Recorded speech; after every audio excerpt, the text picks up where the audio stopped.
উত্তপ্ত আগুনে পোড়ানো হচ্ছে রুটি, সাথে রয়েছে নারকেলের মালাইয়ে পরিবেশন করা শর্ট চা। আর এর স্বাদ নিতেই ভিড় করছে শিশু থেকে বৃদ্ধ। চা এবং ওই যে পোড়া রুটি বানাই যেটা, সেটা তো খেতে আসলে খুবই মজা।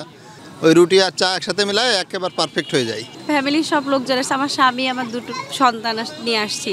কুষ্টিয়ার জিকে ক্যানেল পাড়ের এক ছোট্ট দোকান এখন যেন হয়ে উঠেছে মানুষের ভিড়ের কেন্দ্রবিন্দু। প্রতিদিন বিকেল হতেই ভিড় জমে মোহাম্মদ জাফর হোসেনের চায়ের দোকানে। শর্ট দিয়ে তৈরি বিশেষ দুধ চা আর চুলায় পোড়া মিষ্টি পাউরুটির স্বাদ নিতে দূর দূরান্ত থেকে ছুটে আসেন এসব মানুষ। এর স্বাদের জন্য অপেক্ষা করতে হয় 1 থেকে 1.5 ঘন্টা পর্যন্ত। তবে যখন সেই চা আর রুটি হাতে এসে পৌঁছায় তখন অনেকেই আনন্দে উচ্ছ্বসিত হয়ে ওঠেন। আধা ঘন্টা পরে চাটা আমরা পাই। প্রথমে একটু বিরক্ত লাগছিল যে একটা চা খেতে এত দেরি, পরে চাটা খেয়ে মনে হলো যে না, এটার স্বাদ অন্য চার মতো না।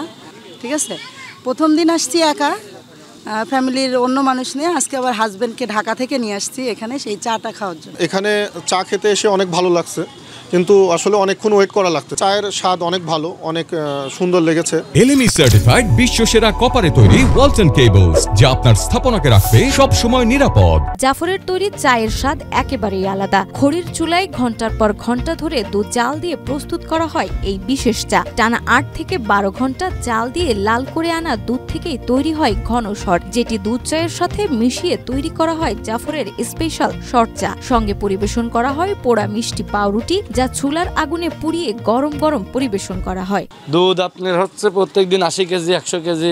এই চাটা দুধের পারে, ধরেন দুধ যত জাল হবে তত চা ভালো হবে। এই চার মধ্যে হচ্ছে আপনার দুধ দেওয়া হয়, সর দেওয়া হয় এবং লিকার পাতি দেওয়া হয়, চিনি দেওয়া হয়। দুধ জ্বালানো শুরু হয় ধরেন বেলা 8টা থেকে, সকাল 8টা থেকে রাত 12টা 12:30 তরিক ইনশাল্লাহ আপনাদের 10 দিনের দই খোলা থাকে। দুধ দই বাড়ি বাড়ি যে দোয়াই, তখন আমি যা নিয়ে চলে আসি।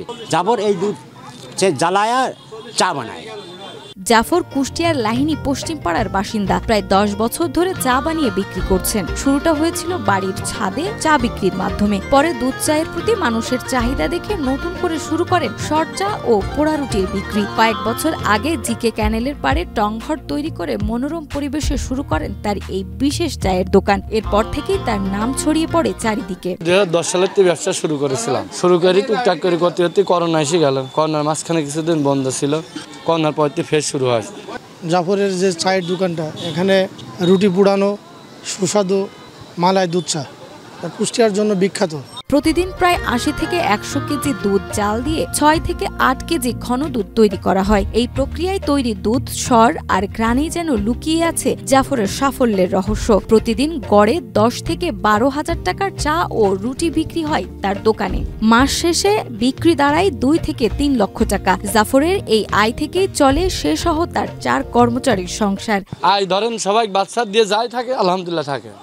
4-5টা লোক খাটে, তাদের দিয়ে যতটুক থাকে আলহামদুলিল্লাহ ভালো থাকে। এর চায়ের দোকান ছিল বাড়ির সঙ্গেই।